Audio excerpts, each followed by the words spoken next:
चाहेंगे। वित्त मंत्रालय की एक चेतावनी आई है। कहा गया है कि ट्रेड अनसर्टेनिटीज़ को लेकर जो बात कही जाए, ग्लोबल अनसर्टेनिटीज़ का आप जिक्र कर लीजिए। कहा जा रहा है कि जो प्राइवेट इन्वेस्टमेंट है वो कम आ रहा है, उस वजह से जो इकॉनमी को थोड़ा झटका लग सकता है, बाजार में गिरावट आ सकती है, इकॉनमी में भी हल्की जो है गिरावट देखने को मिल सकती है। ये सबसे पहले आपसे हम समझना चाहेंगे सर कि ये रिपोर्ट है क्या, और संसद से लेकर इसको अगर लोकसभा तक भी कहिए, वहाँ तमाम तरह की चर्चाएं चल रही थी। हालांकि यूपीएस पेंशन की हमने जो चर्चा हुई उसको डिकोड किया, लेकिन इकॉनमी पर ये जो चर्चा है सर, इसको कैसे देख रहे हैं आप? नहीं, देखिए, एक तो फाइनेंस मिनिस्ट्री की जो बुलेटिन एक ये आया है, इसमें जो बड़ी बात, एक बहुत बड़ी बात का जिक्र इसमें किया गया और इसी वजह से आज हम इस खबर को डिस्कस कर रहे हैं यहाँ पे। बड़ी बात यह है कि सरकार ने संभवतः पहली बार ये माना है कि जिस तरह के हालात बने हुए हैं उसमें ग्रोथ को झटका लग सकता है। ये मुझे नहीं लगता कि हमने हाल फिलहाल के वक्त में कभी भी देखा। एक ख़राब टाइम जो पिछले साल का था, तब भी सरकार ने इस तरह की बात नहीं की कि ग्रोथ हमारी अटक सकती है। सरकार लगातार कहती रही कि हम अच्छे ग्रोथ पे और ब्राइट स्पॉट हैं और हम फास्टेस्ट ग्रोइंग इकॉनमी है, थर्ड नंबर पे आएगी अमंग मेजर इकॉनमीज। लेकिन अब सरकार ये कह रही है कि जिस जो हालात हैं उसमें टैरिफ हो गया, उसमें आपका प्राइवेट केपेक्स का ना बढ़ना।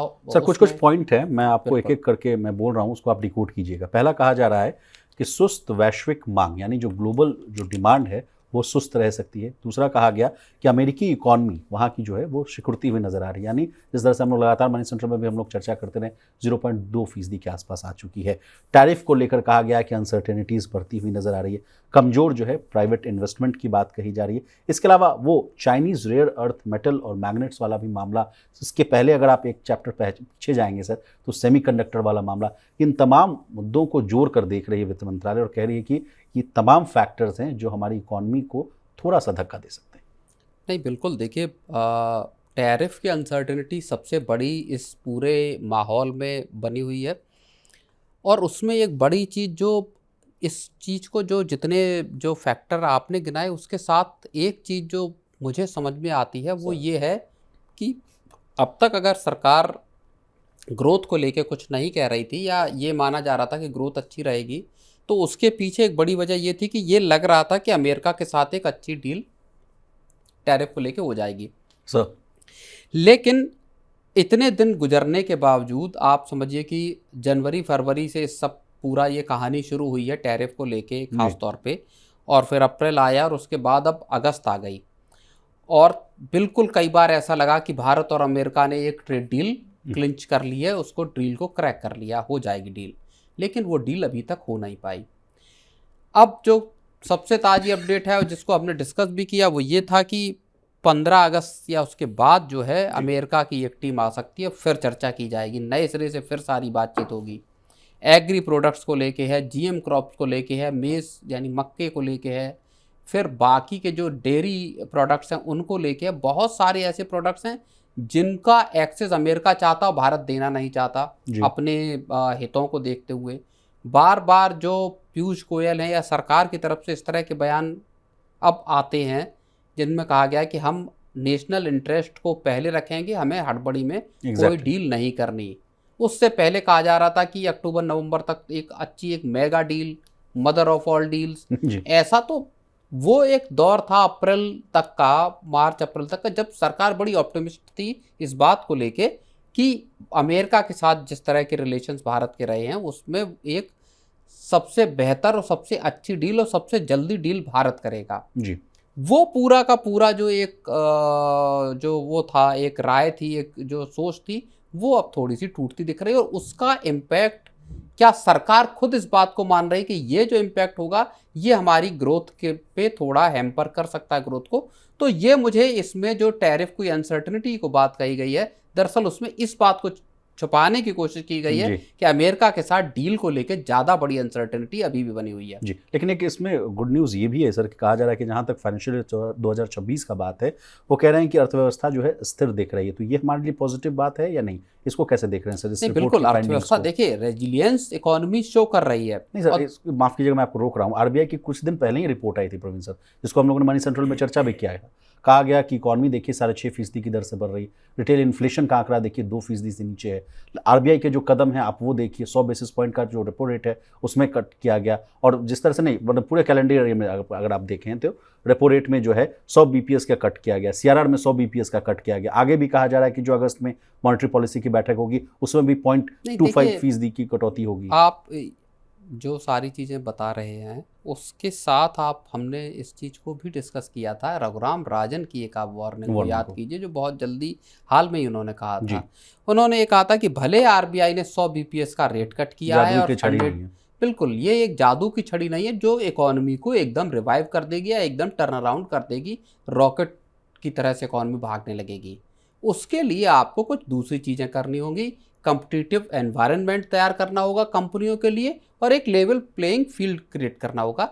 ये डॉक्टर रघुराम राजन की जो एक कहें कि हम वार्निंग थी, चेतावनी थी, या जो उनकी सलाह थी, ये चीज़ें अभी भी मौजूद हैं। आरबीआई का रेट कट और बाकी की चीज़ों के बावजूद आप चाहे, फिर वही बात आ जाती है कि चाहे आप कार सेल्स के नंबर देख लीजिए या बाकी नंबर देख लीजिए, चीज़ों में जो कंजम्पशन जो है उसमें भी स्थिरता है, स्टैग्नेंट है, और बाकी की चीज़ें भी अभी एक तरह से स्टैग्नेंट नज़र आती हैं।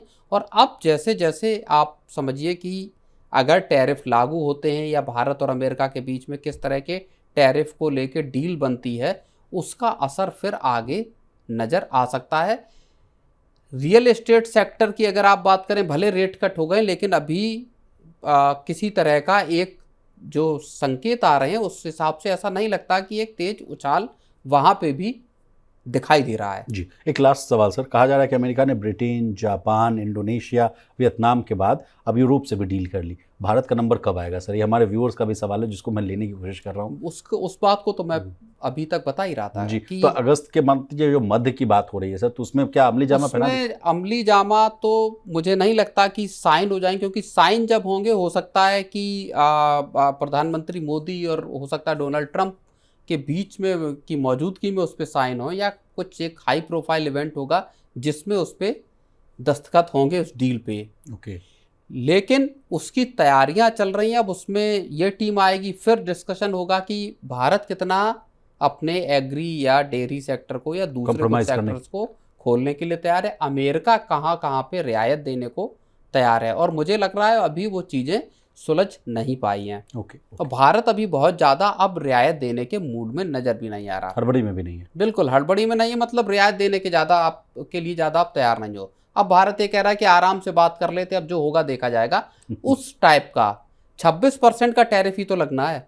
एग्जैक्टली 26% का टैरिफ तो इंडिया पे रेसिप्रोकल लगेगा। एग्जैक्टली तो हो सकता है सरकार धीरे धीरे मन बना रही हो कि ठीक है चलो देखते हैं ये टैरिफ लगने के बाद, रेसिप्रोकल टैरिफ लगने के बाद क्या इंपैक्ट पड़ता है वो देखते हैं, उसके बाद डील करा जाएगा।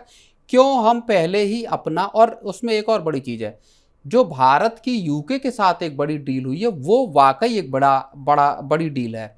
जो भारत और यूके की जो एफटी हुई है, फ्री ट्रेड एग्रीमेंट हुआ, वो अब तक का सबसे बड़ा किसी भी देश के साथ किया गया भारत का फ्री ट्रेड एग्रीमेंट। कहा जा रहा था सर कि काफी सालों से इस पर चर्चा हो रही थी। 90% जो भारत के प्रोडक्ट्स हैं वो यूके में 0% ड्यूटी पे जाएंगे।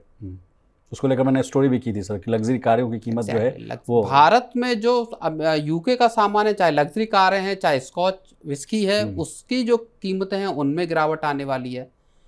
तो उस डील को अगर आप रखेंगे तो फिर भारत हो सकता है इस बात के लिए प्रिपेयर हो रहा हो कि एक बार देख लेते हैं कि कितना बन सकता है। Money9 लाया है membership programme Money9 prime.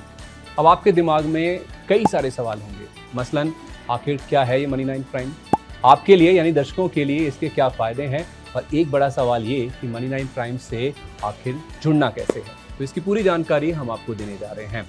Money9 prime में 3 प्लान होंगे, इकोनॉमी, स्टैंडर्ड और VIP। तो फटाफट ज्वाइन कीजिए YouTube पर Money9 प्राइम। ज्वाइन करने के लिए Money9 के YouTube पेज पर जाइए, होम पेज पर मिलेगा ज्वाइन बटन, इसे क्लिक करें, अपनी पसंद का प्लान चुनें और बस हो गया, अब आप रहेंगे सबसे आगे।